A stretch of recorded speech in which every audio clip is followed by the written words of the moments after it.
order started officially in 1842 by French Creole Henriette Leo. She started as a young girl, and perhaps by the age of 26 years old, and she saw the slaves in New Orleans, in the streets. And she also saw the work a young sister by the name of Saint Marthe was trying to do in New Orleans. She met with a friend named Juliette Gordin, and they became close friends. And there was another friend at the time too. Her name was Josephine Charles. In 1836, they began to form what we call an organization. An organization meaning they were called Children of Mary. And they began to do work in the French Quarters, St. Augustine's Church. And they had like a little shotgun house on St. Bernard Street here in New Orleans. And then they saw some old women who were in their 90s. Some were from New Orleans itself proper, some were from Haiti. A couple of them were blind. And so they took them into their homes. And they formed what we call almost like the first home for the elder of his kind in the United States. And so they fed them and took care of them and shared their food with them, shared their clothing with them. And then men came along and said, well, we need some help. Can you help us as you're helping these women? And so they left their homes and they went to another place around St. Augustine's Church. And once they moved to Chartres Street, which was their third home, they began to open up a school, a little small school for girls. The girls' home needed repair, a lot of repair, and also the sisters were many, and so they needed to extend. You see that house, that one house, they needed to extend it, and so that the sisters could continue to live in that area. And so one of our sisters' grandfather, he was an artisan, and he was an architect. And he began to, they began to purchase a land to build this girl's home.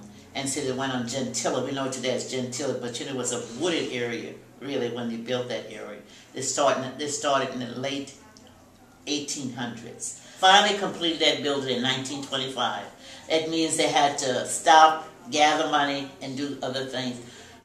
They built that home, and if you notice, it's the only that's some red brick. You don't find that brick anywhere. But the red brick speaks to their culture, I think. Because a lot of the people settled in the Tremont area were people who came originally from Haiti. Okay?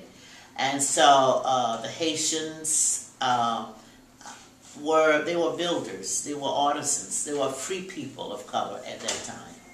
And so since they were builders, they built St. John Berchmans. The girls moved there in 1925.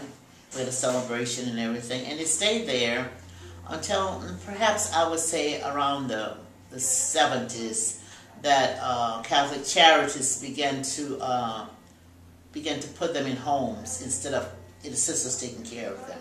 Okay. After the children left, we still wanted to work with children there.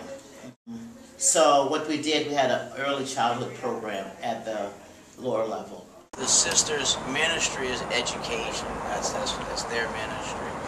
And they lived here on the second and the third floor, and the school was on the first floor. Hurricane Katrina came along and destroyed everything in the city. And what happened was that this building kind of fell to the wayside because the sisters were self-insured. So they have a high school, an academy in New Orleans East, and then mother houses in New Orleans East. Y'all may have noticed it on your way here. It's on Chef Highway right by Campbell's store. Okay. So what happened was this building sat vacant the entire time for the last 5 years. We came in this building about a month ago, and they walked out of this building at Hurricane Katrina and left it exactly like it was.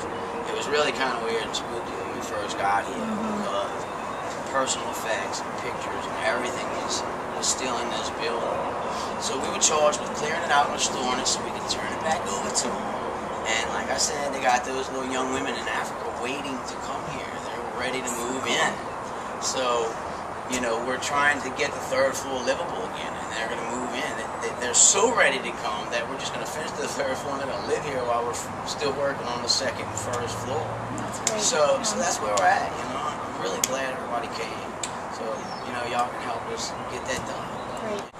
Okay, so this is the building. We're going to do some destruction, takedown, demolition on the third floor and in the basement. Let's see what's going on in here. So the Sisters of the Order lived here, left for Hurricane Katrina and haven't been back, left their personal belongings. They've been moved out, they're cleaning it up, renovating the building, get ready to have them back. Pull it up. Now, the wood that's hey guys, there's 6 feet of water in here, Katrina.